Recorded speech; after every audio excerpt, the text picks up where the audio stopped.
Welcome to this explainer. Today, we're uncovering what is essentially the ultimate toolkit for the mind. We hear the word philosophy thrown around a lot, right? And usually we just picture ancient guys in togas debating in marble halls. But at its heart, philosophy is just the practice of asking why about the things we normally take completely for granted. It is intensely practical. It's an active, lived pursuit of figuring out what's real, what's right, and how we should exist in a pretty complicated universe. So let's dive right in with three massive reality-bending questions famously posed back in the 1700s by Immanuel Kant. He asked, "What can I know? What should I do? What is the human being?" Kant used these to immediately challenge our everyday assumptions and figure out the actual limits of the human mind. He argued that we don't even see the world as it is. Instead, our minds act kind of like a pair of tinted glasses, organizing all our experiences into space and time, all while we follow this internal moral law. I mean, when was the last time you stopped and asked yourself how you actually know what you claim to know? And this brilliantly illustrates what philosophy truly is. It's not just having opinions or reading dusty academic texts. Rooted in the ancient Greek philosophia, a literal love of wisdom, it is a systematic way of exploring how we should live. It means we don't just passively accept the world as it's handed to us.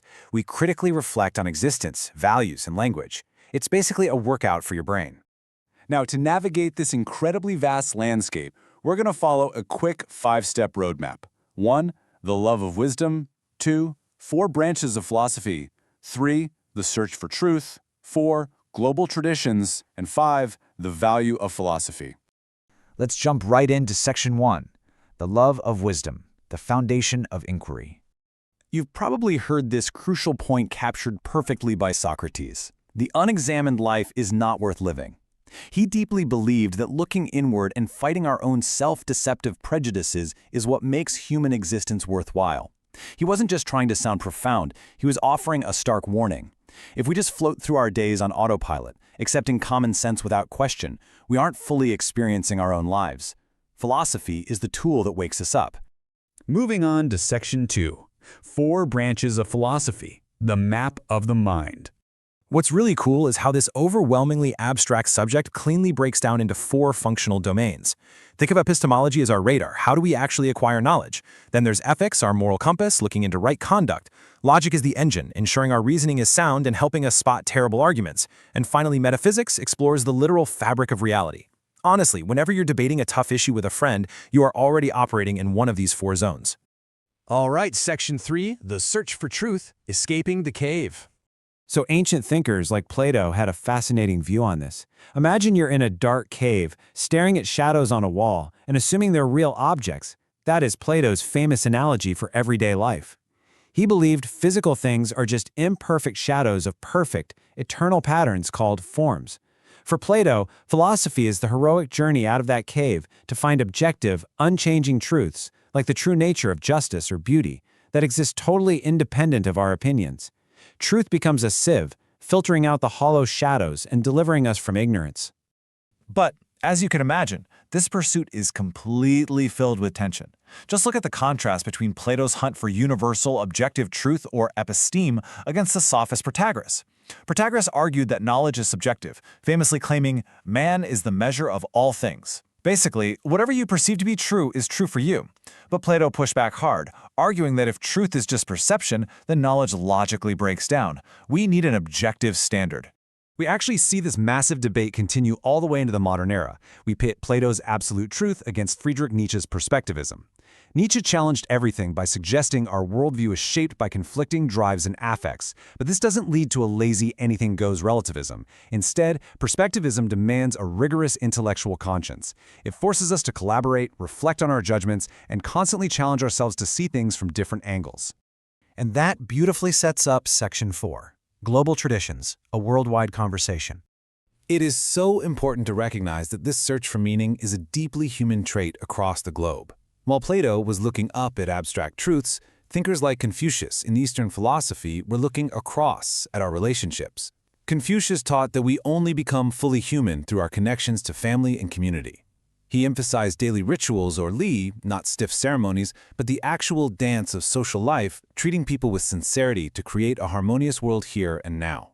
Whether it's the interconnectedness of African Ubuntu philosophy or the deep ethical structures of indigenous and Middle Eastern thought, humans everywhere have developed brilliant ways to ask these fundamental questions. Which brings us to our final stop, Section 5, the value of philosophy, escaping the prison. So what's the real-world value of doing all this mental work? Bertrand Russell gives us a stunning answer right here, warning that without philosophy, we're literally locked in a prison built by common sense. Modern-day philosopher Slavoj Žižek takes this even further.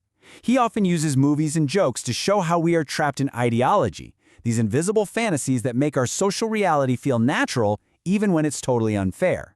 Žižek's trademark move is to just ask, but what if? To flip our common sense upside down and disturb the underground. If you never question your assumptions, you're just acting out the prejudices of your time. Escaping that prison takes work. We start with impartial contemplation. Then we look at the 20th century existentialists, Jean-Paul Sartre and Simone de Beauvoir, who focused heavily on the individual.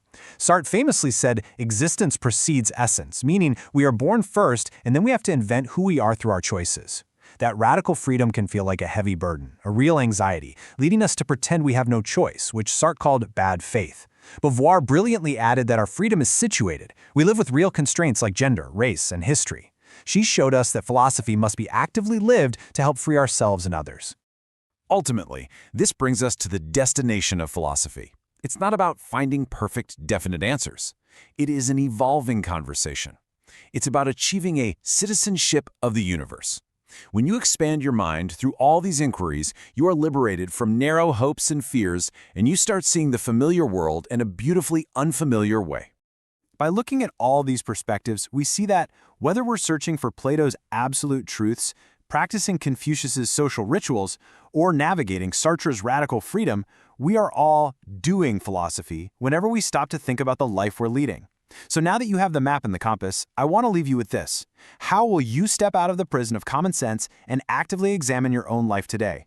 The door is unlocked. It's up to you to walk through it. Thank you for joining me on this explainer, and keep questioning the familiar.